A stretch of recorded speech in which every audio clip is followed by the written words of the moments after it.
Olá, meus amigos, tudo bem? Bem, espero que sim. Estamos de volta aqui então para darmos continuidade à nossa leitura e estudo do Evangelho segundo o Espiritismo.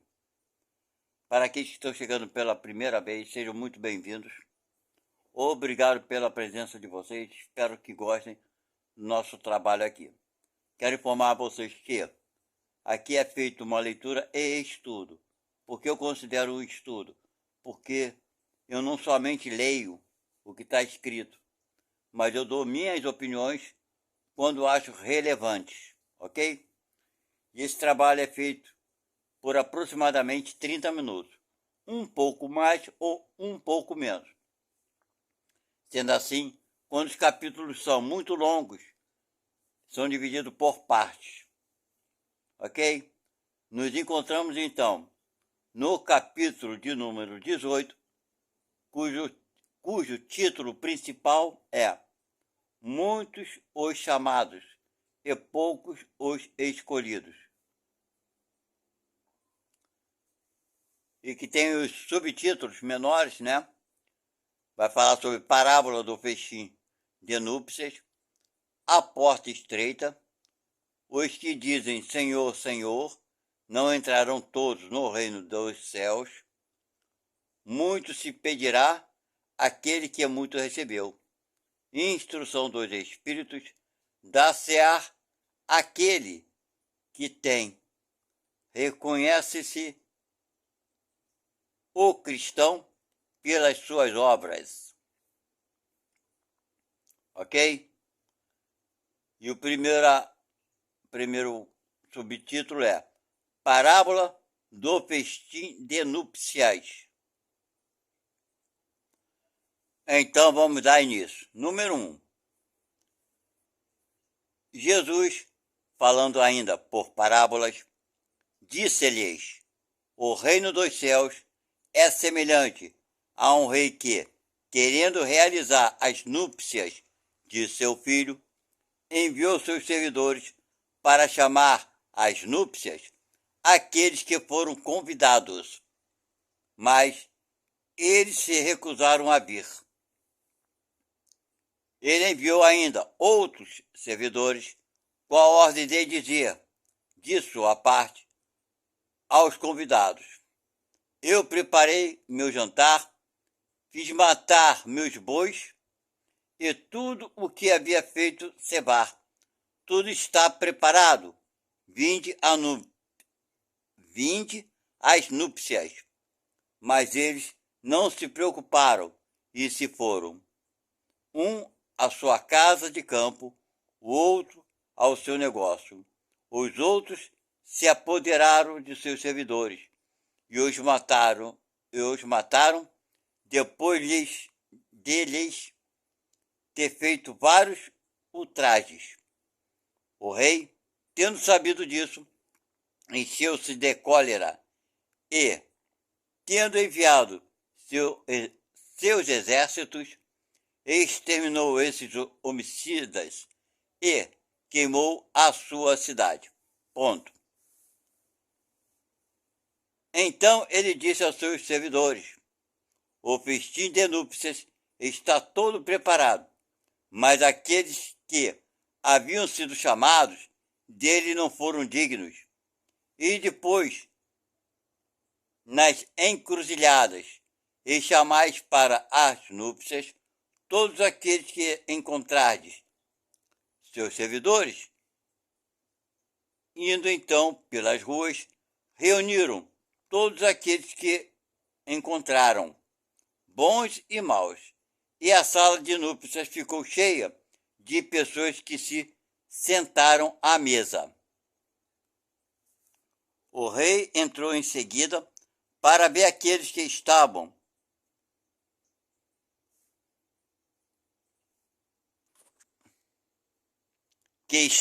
à mesa, e tendo notado um homem que não estava com a roupa nupcial, disse-lhe: meu amigo, como entrastes aqui sem ter a roupa nupcial?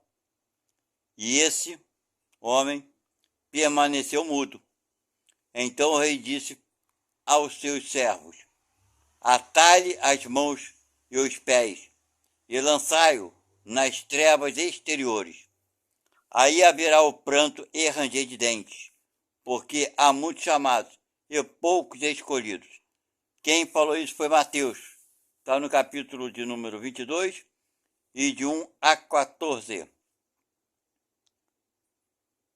Bem, gente, ele é uma parábola que Mateus conta como, falando assim, como se Jesus tivesse passado isso, né? Eu me recuso a acreditar nisso, porque aqui está tipo apresentando Deus que vai punir, castigar e botar alguém, né, que vai para sofrer. Então, realmente, eu não concordo. Jesus pode ter dado a entender isso para aquelas pessoas, para Mateus, né, naquela época, e ele interpretou dessa forma.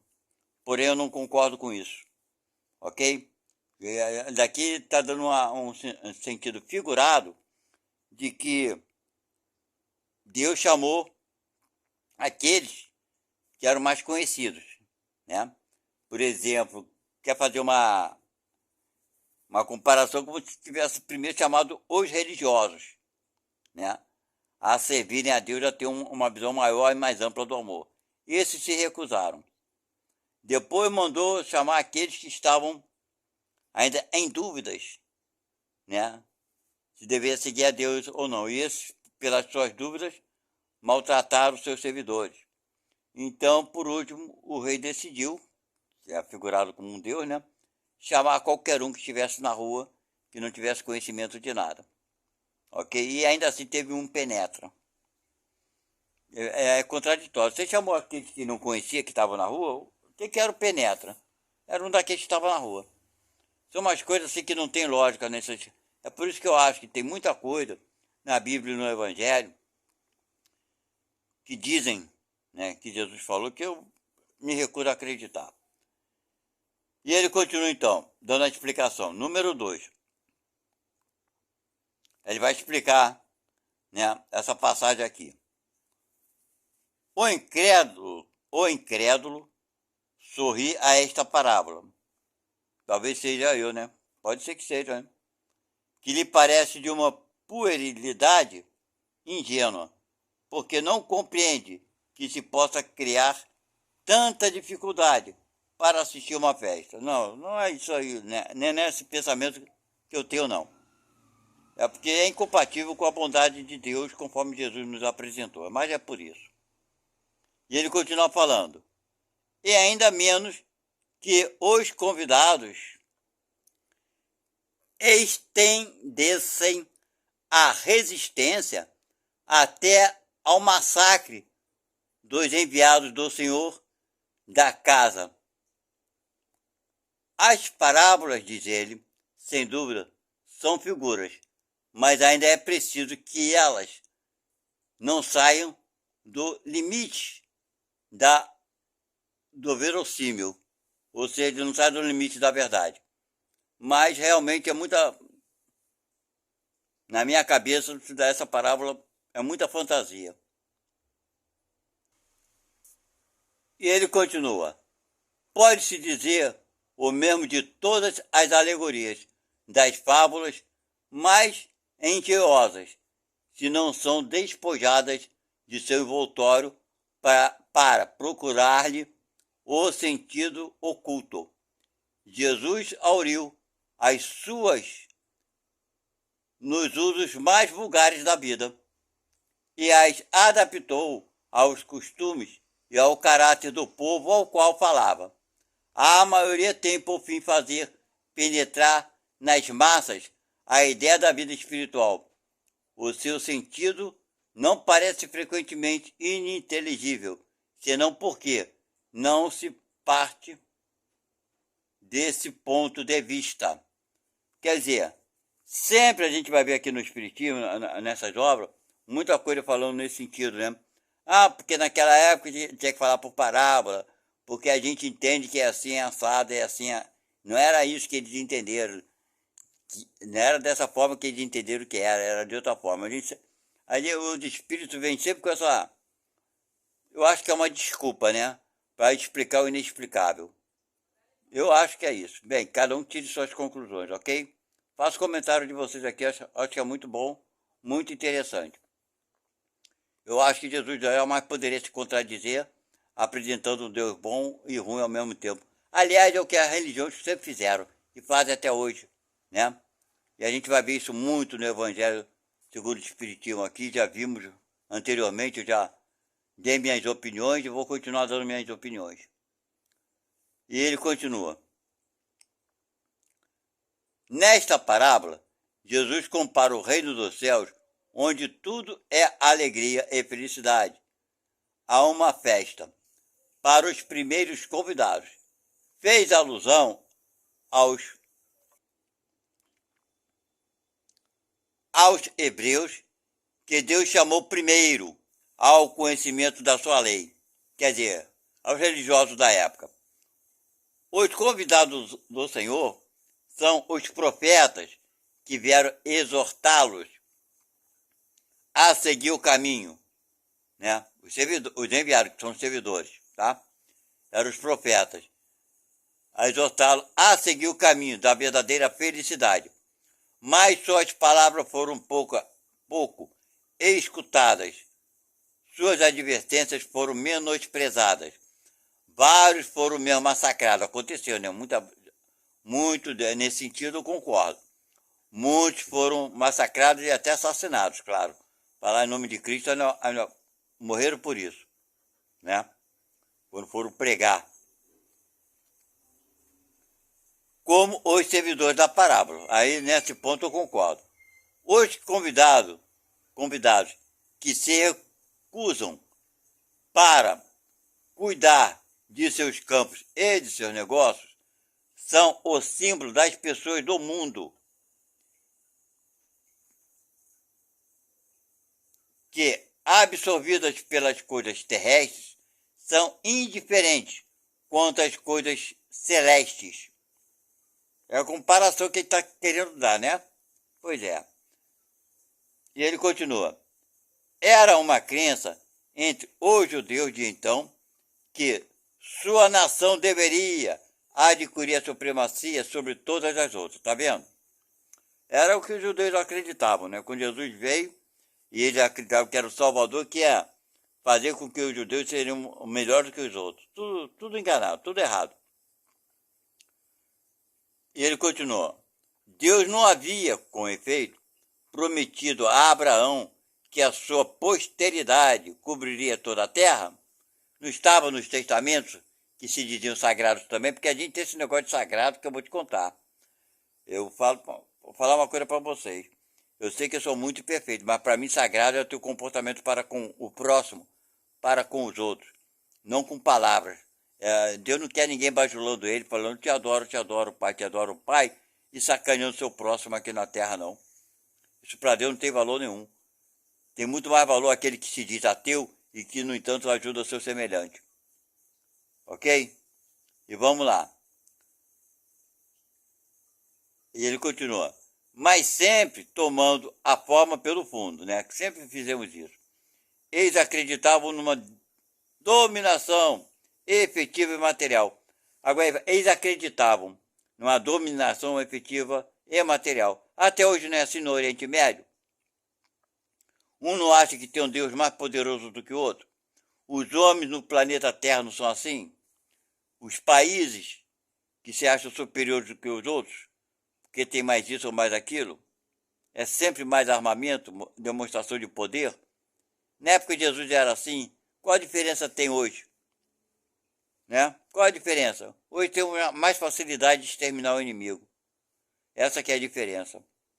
Mais rapidamente, né? Em maior número. E ele continua. Antes da vinda do Cristo, à exceção dos hebreus, todos os povos eram idólatras e politeístas, né? Tinham vários deuses. Se alguns homens superiores ao vulgo conceberam a ideia da unidade divina, né, de um só Deus, essa ideia ficou no estado de sistema pessoal, uma coisa pessoal de cada um. Mas em nenhuma parte foi aceita como verdade fundamental a não ser por alguns iniciados que escondiam os seus conhecimentos sob um véu misterioso, impenetrável às massas. Agora, para quê, né? Eu vou te contar. E vamos que vamos. Os hebreus foram os primeiros que praticaram publicamente o monoteísmo, ou seja, um só Deus. Foi a eles que Deus transmitiu a sua lei primeiro por Moisés, coisa que eu também não acredito. Não foi Deus, foi qualquer espírito que quis ajudar de alguma forma, mas não veio nada de Deus, ok? Depois por Jesus eu concordo. Foi desse pequeno foco que partiu a luz que deveria se derramar sobre o mundo inteiro e triunfar do paganismo e dar a Abraão uma posteridade espiritual tão numerosa quanto as estrelas do firmamento.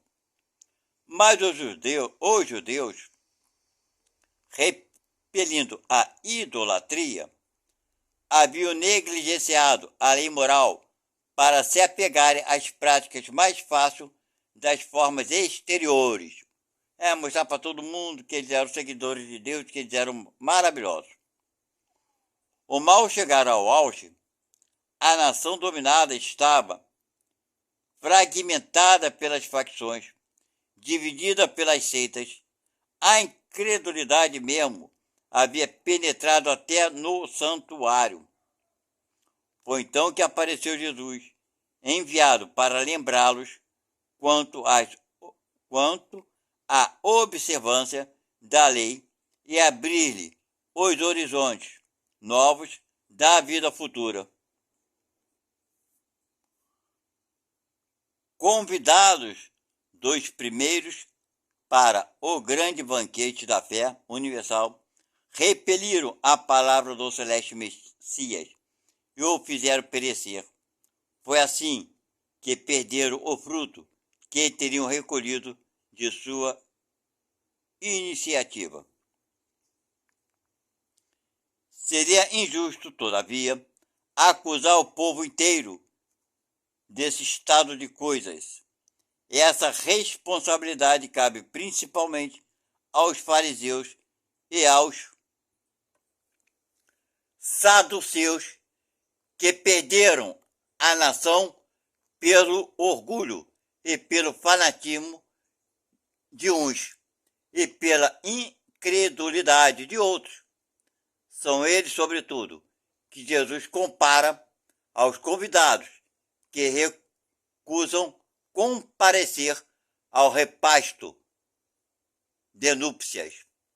Depois acrescenta: o Senhor, vendo isso, fez convidar todos os que se encontravam nas encruzilhadas, bons e maus. Ele queria dizer com isso que a palavra foi pregada a todos os outros povos, pagãos e idólatras, e que estes, a aceitando, seriam admitidos na festa em lugar dos primeiros convidados. Quer dizer, primeiro ele chamou aqueles que conheciam um pouco de religião e de Deus e não quiseram, participar da festa, ou não quiseram participar da boa nova do Cristo. Depois chamou aqueles outros que eram, ditos como ateus, que não tinham religião e tudo mais. E esses, mesmo sendo ateus e coisa e tal, decidiram, seguir os mandamentos de Jesus. É isso. Os mandamentos não, os ensinamentos de Jesus, E ele continua: mas não basta ser convidado, não basta levar o nome de cristão, nem se assentar à mesa para tomar parte no celeste banquete. É preciso, antes de tudo, e como condição expressa, estar revestido com a roupa nupcial, quer dizer, ter a pureza de coração e praticar a lei segundo o Espírito. Ora, essa lei está inteiramente nestas palavras: Fora da caridade não há salvação. Mas entre todos aqueles que ouvem a palavra divina, quão poucos há que aguardam e a praticam, quão poucos se tornam dignos de entrar no reino dos céus. Por isso Jesus disse: haverá muitos chamados e poucos escolhidos. Bem, minha gente, isso é uma verdade. Mesmo a doutrina espírita, as pessoas às vezes, não sei, mas deve ter alguns espíritas que acham que porque conhece o espiritismo, ou estudou um pouco, né, sabe, da reencarnação, do motivo das consequências, né, da vida, aquilo que ocorre com cada um de nós, acha que isso é privilégio, porque é um espírito mais elevado, é um espírito que vai receber muito mais proteção quando chegar do outro lado. Está todo mundo enganado. A maioria está enganada. Porque tem obras de alguns livros aí, que eu até concordo com isso, que os espíritos falam que apenas 10% da população encarnada do planeta Terra são completistas. Gravem bem essa palavra, completista. O que é um completista? O completista, segundo os espíritos, é aquele espírito que nasceu com uma... Todos nós nascemos com missões, ok? Cada um tem sua missão. Então, o completista é aquele que nasceu com aquela missão e cumpriu a missão 100%, integralmente. Não saiu do trilho. Manteve-se ali fiel àquele compromisso que ele assumiu antes de reencarnar. Somente 10%. Então, eu sou espírita. Já falei aqui várias vezes, vou repetir mais uma vez, não faz mal não. Até que todo mundo saiba bem como eu me sinto nesse contexto, né? Eu sou espírita, só isso, porque eu acredito na reencarnação. Vocês estão entendendo? Eu não sou um bom espírita. Um bom espírita, além de acreditar na reencarnação, vive aquela moral que ensinou lá, que falou ali antes, né? Fora da caridade não há salvação. Vive fazendo todo o bem possível, vive se policiando, não fazendo mal para ninguém. Eu não sou isso. Nunca fui. Então eu só sou espírita. Então estou nesse meio aqui, que eu fui convidado, mas e daí? Né? Ainda não consegui, né, avançar moralmente o suficiente para me considerar um bom espírita. Então, minha gente, é 10%. Eu teria que ser muito prepotente e me achar que estou nesse meio. Mas tem gente que acha que está. E eu vou falar para vocês, quem está? Será que eu posso ter, eu tenho o direito de dizer quem está ou quem não está? Né? Sendo completista? Eu só posso falar de mim, que eu sei que eu não sou. Agora, dos outros, posso nem fazer ideia. Entendeu? Tá, isso daí é o problema da pessoa, ela com ela mesma e com Deus.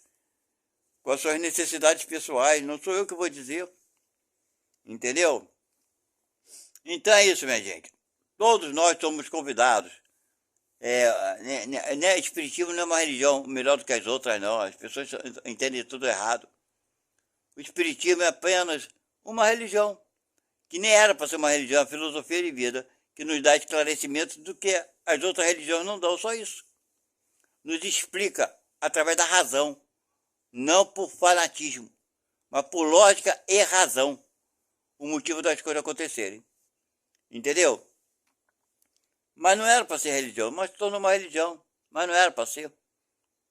Infelizmente, pela perseguição que sofreu na França, né, pela Igreja Católica, a Igreja Católica falou tanto que era uma religião nova, acabou ficando com essa denominação, mas que não deixa de ser uma filosofia de vida. Então, quem entra para o Espiritismo vai aprender bastante coisa, claro, mas não vai ser melhor do que ninguém, porque o melhor está dentro de cada um de vocês, está dentro de cada um de nós. É a vontade de querer ser melhor. E o esforço que fazemos para sermos melhor. Tem gente que não tem instrução, não sabe ler, não sabe escrever e vive para o próximo, para o semelhante. Esses são completistas. E esses, na maioria das vezes, nem são espíritas. No meio espírita tem muita gente que acredita, principalmente, que a maioria dos espíritas, dos médios principalmente, são os maiores devedores. São aqueles que fizeram muita besteira no passado e tem muita carga para descarregar a carga negativa, muita coisa para reparar, para consertar, e vem numa missão a mais do que das outras pessoas, ou seja, ele é até mais devedor, mas infelizmente tem espírita que se acha melhor do que os outros. É complicado falar sobre isso, não estou aqui para julgar ninguém, mas cada um que sabe de si, não é verdade? Então, gente, não vou ler esse outro capítulo não, porque vai demorar, já estamos com 26 minutos. Esse outro estudo, A Porta Estreita, vai estourar o nosso tempo. Então, espero que vocês tenham entendido. Conforme eu falei no início, aqui quando se Mateus, né, fala e faz uma comparação do rei que vai punir, que vai castigar, vai haver ranger de dentes, esse negócio todo. É uma visão de Mateus para aterrorizar, porque as religiões, desde aquela época até hoje, ainda tem isso. Esse ranço de achar que amedrontando vai conseguir mudar alguém. Muito pelo contrário. Eu acho que não muda. Deixa uma pessoa insegura e com medo. Certo? É por aí. Bem, cada um que pense por si e analise. Fiquem com Deus e até a próxima leitura e estudo. Tchau. Fui.